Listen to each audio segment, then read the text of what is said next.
Assalamu alaikum. Now we are going to start chapter 11, which is about the two sample test of hypothesis. This chapter is almost similar to the previous one as far as the testing of hypothesis procedure is concerned. However, we are considering two samples, so the test statistic and the stating of null hypothesis will be different in this scenario. So let's move on to this next slide and see what are the goals we are going to achieve in this chapter. So conduct a test of hypothesis about the difference between two independent populations. So there will be the two independent populations included into the test of hypothesis, or you can say in other words, we will doing the testing on the independent population means. Conduct a test of hypothesis about the difference between two population proportions. So we will do the same procedure for the population proportion, but the test statistics will be according to the proportion formula. Conduct a test of hypothesis about the mean difference between the paired or dependent observations. So at the end, we will see how to differentiate between the dependent and independent sample. So let's move on to the next slide and let's see how we can compare the two populations.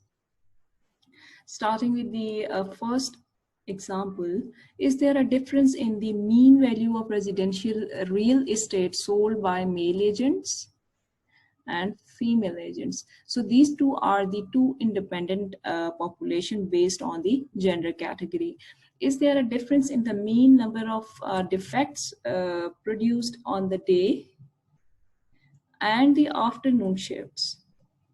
So Kimball products have the two shifts which have produced defect products. So these two shifts, or you can say the lots which were produced on these two shifts were with the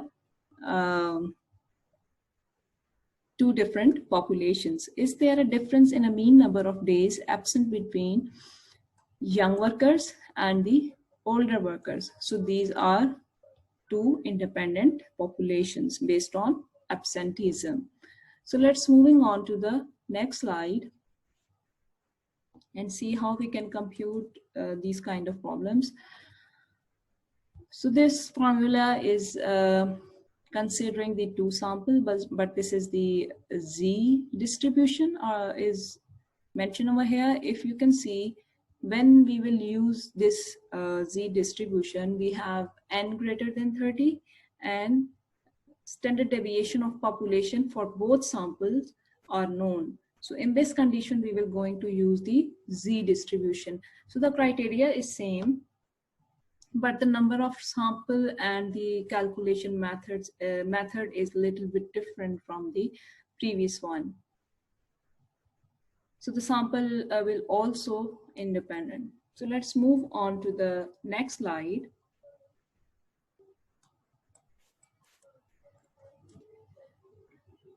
So here is the example. We will see how we can compute the Z distribution for two samples. The UScan facility was recently installed at Bryan Road Food Town location.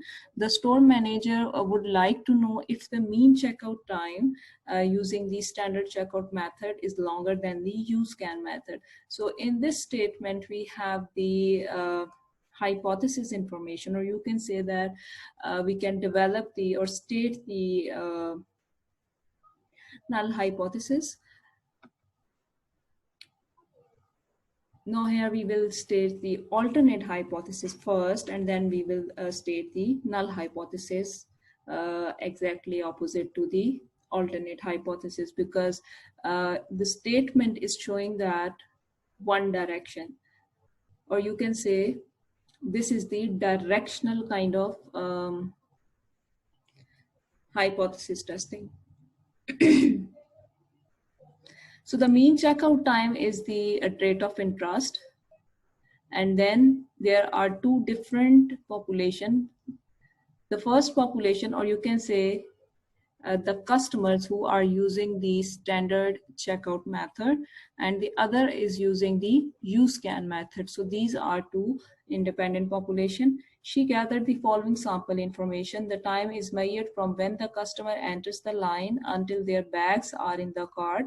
Hence the time along both waiting in line and checking out.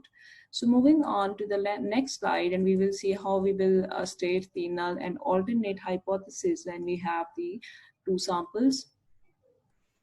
So mean of standard customer is greater than the mean of USCAN. So this is the information which was stated into the question's description, and this is the exactly opposite situation than the alternate hypothesis. So H naught is having the equality sign always. Then step 2, state the level of significance, which is the 1% stated in the problem. Step 3, find the appropriate test statistics. So how we will find the test statistics? So because both samples are more than 30, we can use the Z distribution as the test statistic. So let's moving on to the next slide and see what is the additional information is given regarding the two samples. So here is the information of this example. Customer type standard and USCAN, then sample mean is given 5.5 minutes and 5.3 minutes for both populations. Population standard deviation, so the sigma is known, so we will use the Z statistic. Sample size is 50 and 100, and sample size is also greater than 30. So all the criteria are met, and we will use the Z distribution. So in previous slide, we have discussed till step 3. Now moving on to the step 4, where we will state the decision rule. So when we will reject the null hypothesis, if calculated value is greater than the critical value. So how we will find out the critical value? So we will follow the same procedure as we have followed in previous chapter. So the whole area under the curve is equal to 1, and 1/2 is lied on the left side and other half is lie on the right side. When we will subtract the rejection region from the given area, we will get the 0.900. 0.5 minus level of significance is equal to 4900. So we will see this value or the closest value to this picker into Z-score table,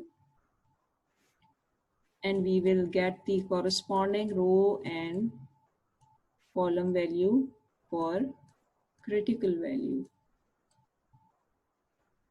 These two values actually make a critical value. We will have the 2.3 here and 0.03 on the column. So corresponding values, rows and column will make the critical value. So moving on to the next slide. So we will see how we can calculate the Z-score, and then we will make the decision. So we will put the values according to the information. So standard method is denoted as S, and USCAN facility is denoted as U. So the difference between these two populations is given over here. So the mean value of standard customers minus mean value of USCAN customers divided by under the root of population square of standard customers divided by number of customers plus number of standard customers. So N is basically showing the sample size of population 1, and this information is showing the sample size and population standard deviation of population 2. Then we will put the values into the corresponding component, and we will get the 3.13 calculated value of Z distribution. So the calculated value of Z is 3.13 is larger than the critical value. So the decision is to reject the null hypothesis. So the rule, or you can say the rule of rejecting the null hypothesis was reject H naught if calculated value is greater than the critical value. So condition is met, we will reject the null hypothesis. Difference of both means were 0.2 because these, if we subtract 5.5 minus 5.3, so we will get the value of 0.2 minutes between mean checkout time using a standard method. Standard method is basically taking more time than the USCAN method. So we will conclude here that USCAN method is more faster and effective. So now we are going to comparing the two population in proportion. There are a few examples given over here. The vice president of human resource wishes to know whether there is a difference in the proportion. If you notice that in previous topic, we have the difference in the mean of only employees who miss more than 5 days of work per year at the Atlanta and Houston. So these two plants employees are to independent populations. General Motors is considering a new design for Pontiac Grand Am. The design is shown to the group of potential buyer. So the first group is the under age 30 and the over. Second group is over 60 years of age. Pontiac wishes to know whether there is a difference in the proportion of two groups who like the new design. So they want to know about the exact percentage of each group who like the new design. A consultant to the airline industry is investigating the fear among the adults. So this is the rate of interest. Specifically, the company wishes to know whether there is a difference in the proportion. So we are going to find difference in the proportion in each group. So each group is categorized based on the gender. First group is men and second is the women who are fearful of the flying. So these are the examples about the population proportion. So moving on to the next slide.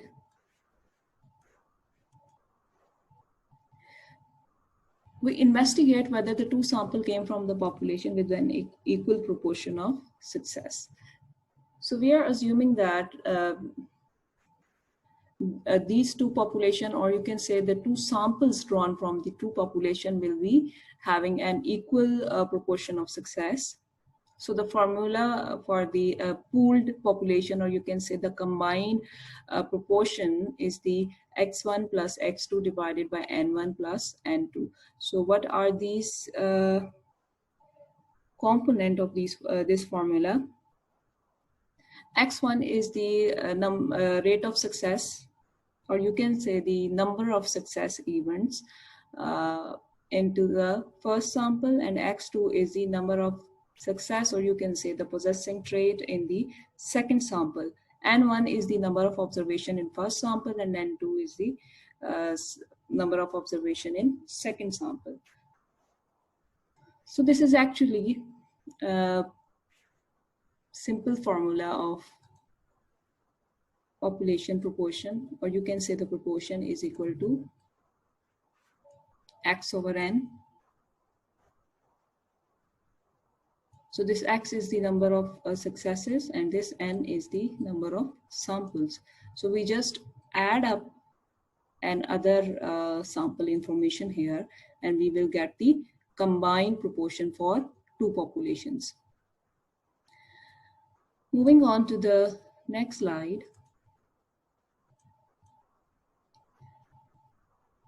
So how we will compute the test statistics when we have the two sample test of proportions. Formula is a little bit different, or you can say a bit longer, but it's simple. This is the difference in the proportion of two population, and then here you can see that we are using this pooled proportion in denominator.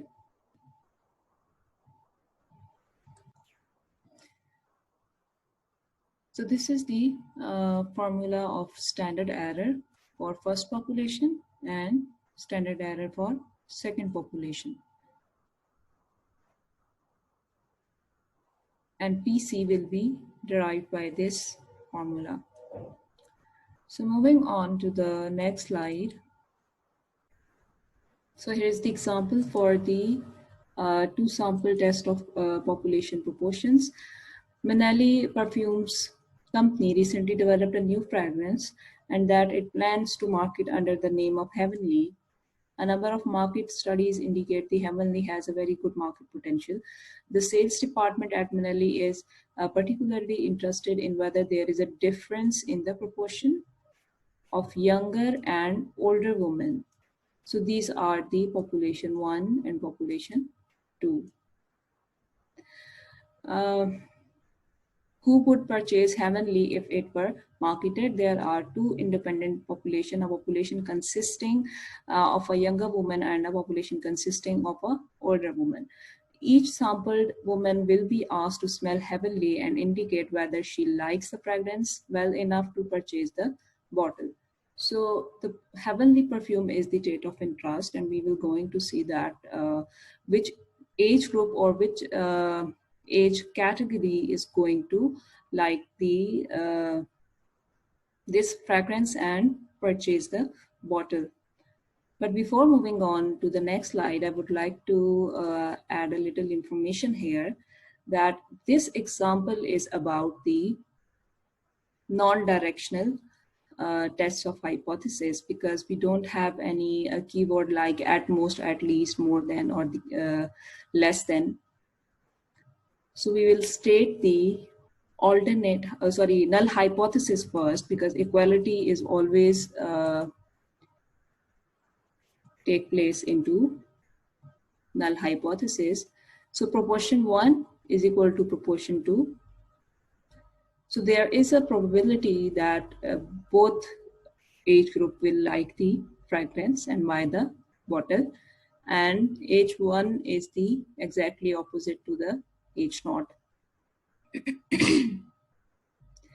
So the level of significance is 5%, and in step 3 we will use the appropriate test statistic, which is Z distribution for proportion. Now we are going to state the decision rule. Just keep in mind that we always make the decision based on the H0 or null hypothesis.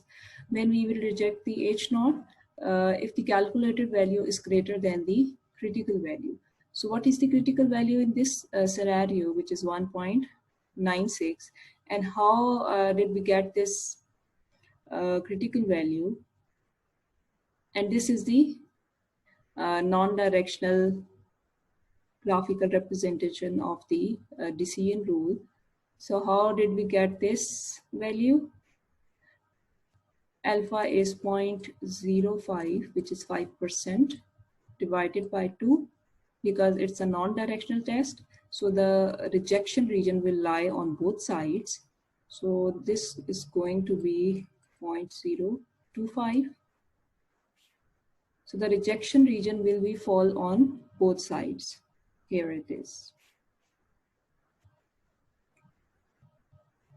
So we will subtract the rejection region from the whole area under the curve. So what we will get, where H0 is not rejected, is 0.95 or 95%. And this value came from the Z distribution table, 1.96. This 1.96 is basically showing the whole area under the acceptance region. So if I subtract the value of 0.5, or you can say the right half of the area under the curve, minus rejection region, which is 0.025, So what we will get here will be 0.475.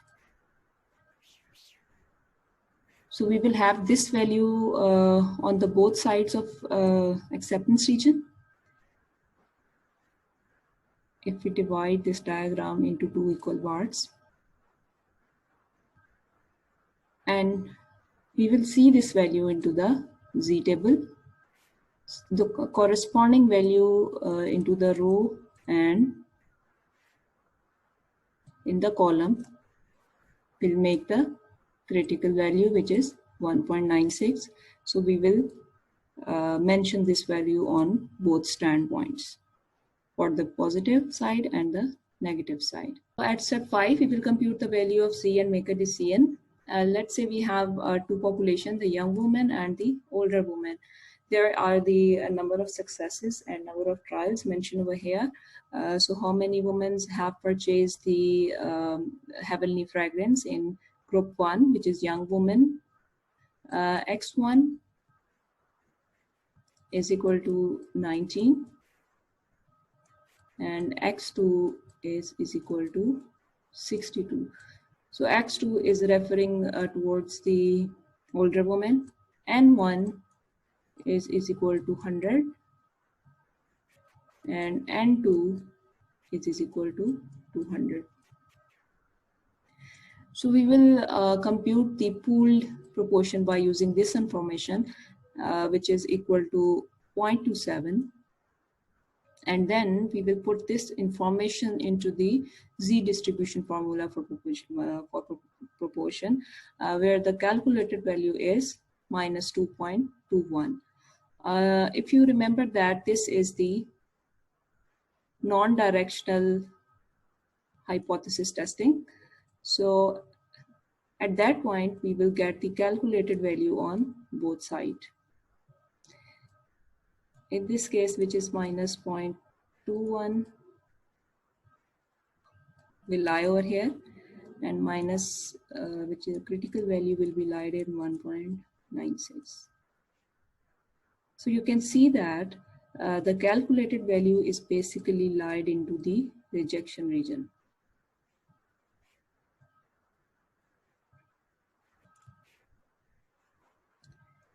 So if you remember the Bayesian rule, where we are assuming that, or we are expecting that the reject the null hypothesis when calculated value is greater than the critical value. So, so that condition is met and we will reject the null hypothesis.